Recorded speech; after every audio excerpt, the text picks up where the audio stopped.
All right, this is episode 17 of the React 2021 series. In this episode, I'm going to be talking about lazy loading and code splitting, so how you can make your website more efficient in the production version.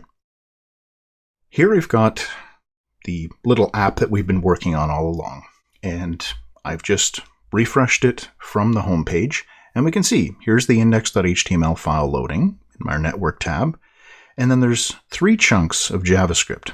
So there's our bundle, there's the vendors, there's the main chunk. DevTools, we're just going to ignore that one because that's not going to be in the production build. But we have these 3 things, 7.4K, 442K, 13K. And with React, you are building a single page application. So when you think about that, it's, okay, I'm downloading all the resources I need. So if a user had to download all of this at the very beginning, it's not really going to be that useful for us in terms of performance for users on low-end machines if they have to download everything that's going to happen with the exception of the fetch calls. I mean, those are still going to happen when I click on one of these.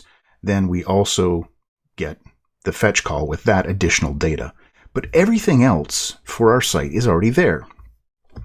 I want to do lazy loading. I want to be able to come in here and have the smallest possible bundle of things that I need. And then, as I start to go to films, people, planets, slowly load just the additional JavaScript that I need for those, or fonts, or whatever it is that I need for those things. I want them to come after. So that's what we're doing now. And that means on our main page, where we're first doing the routing and we're bringing in films, people, planets, person, planet, film, all those components, I want to do a conditional load of those things. I only want to load them if my route says I need them. So I'm just going to comment out that whole thing. None of that is being imported. Then, inside my main component, I'm going to indicate that I want to lazy load all those things. This is going to require me bringing in 2 more things from React. So in my imports, I want access to the lazy function, and there's a suspense component. And you have to spell it correctly. There we go. I need lazy with a lowercase l, suspense with a capital S. Now, the lazy, that's the first part.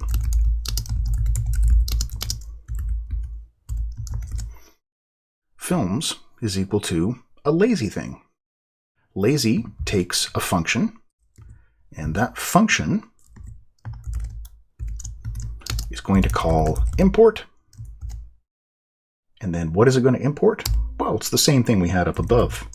I want films/films. This is the component that I want to bring in, and I'm going to load it through the lazy component. With this, I can now go down into my actual routing. So films is something that I can get when I need it. When do I need it? Well, I'm going to indicate that right in here. We need to add suspense, and then we'll give it a fallback. We'll fill that in just a moment. We're wrapping our films element inside of suspense. And now, this is understood by React that if I'm going to this route, here's the fallback component that I want to put. And I'm going to use the spinner from the last video. And my children, props.children that I want to display is that. So I'm going to bring in the spinner, and that's going to be my fallback component. This is going to be shown until we have films loaded, the thing that's inside of suspense. And this is what's going to trigger the call to that lazy function. It's going to say, oh, okay, I'm in this route. Go and find that lazy loaded thing called films and bring that in for me.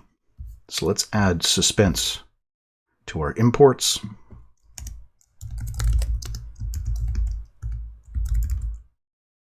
Oh, sorry, not suspense, spinner. That was the thing we were missing. And it's spinner/spinner spinner. Okay, we have that component brought in. So lazy is the method that we use to bring it in. Suspense is what we wrap around it. And then spinner is our fallback. And I'm just going to repeat this exact same thing for all of them. Films, film, planets, planet, people, person. So all the red squiggly things that I'm no longer importing. I only want those if the route says I need them. So I will just fast forward through adding all of these things.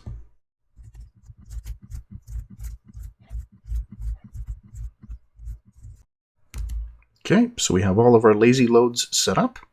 Now we just have to wrap all of these things in Suspense.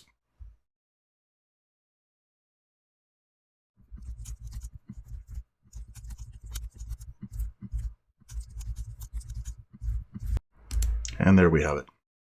We've got the Suspense around all of our components. We've defined them all as lazy load things. We have our spinner, which we're using as our fallback. We've imported lazy and Suspense. And we've gotten rid of all of this stuff that was being combined into that initial main chunk. All right, let's go back to the root and refresh all this.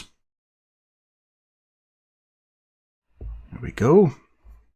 So our bundle is smaller, our main chunk is smaller, and what's going to happen here is when I go to films, there we go. There's the other 3.2K for the films, along with the search for that. If I go into the details, it brings in that. And at that point, it knows that it needs the font. So this font wasn't brought in until it was needed by the details page. People. Now we bring in another chunk. The details for people is brought in. We already have the font, so it doesn't have to come in again. Planets. There we are. And the details. There we go. All right, so we have all of this thing working the same way as it was before, except that we're doing lazy loading of the components. We've divided our JavaScript up. We're still getting the benefit of caching. If I go back to these things from before, the components that I've already visited, I don't have to now reload that JavaScript. It's already cached for me in the browser. But the initial loading of all these additional components, I don't get them until I need them. And that is the benefit of the lazy loading. All right, so I hope that helps you out. I hope that gets you to make your things a little bit more efficient. Oh, there was one other thing. Yeah, in the console, there's an error. I've got this. This is something from the last video, actually, when we were doing Axios in the spinner. Right now, it's saying, I'm trying to update something that's unmounted. And the problem is, if we go down into people, it's this use effect that I was doing. We're doing set timeout to change the loaded value to true after 800 milliseconds. That in itself is okay to do.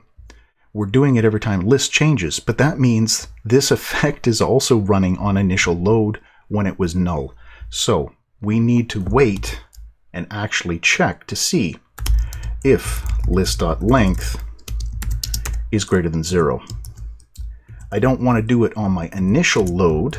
I want to do it after the initial load is done.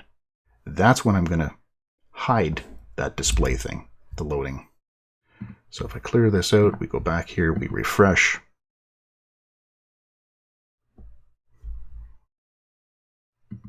Going into people, not a problem. I'm no longer getting that error. So that was just a fix from the last video that I've added in here. Okay, and that's it. So, as always, thanks for watching.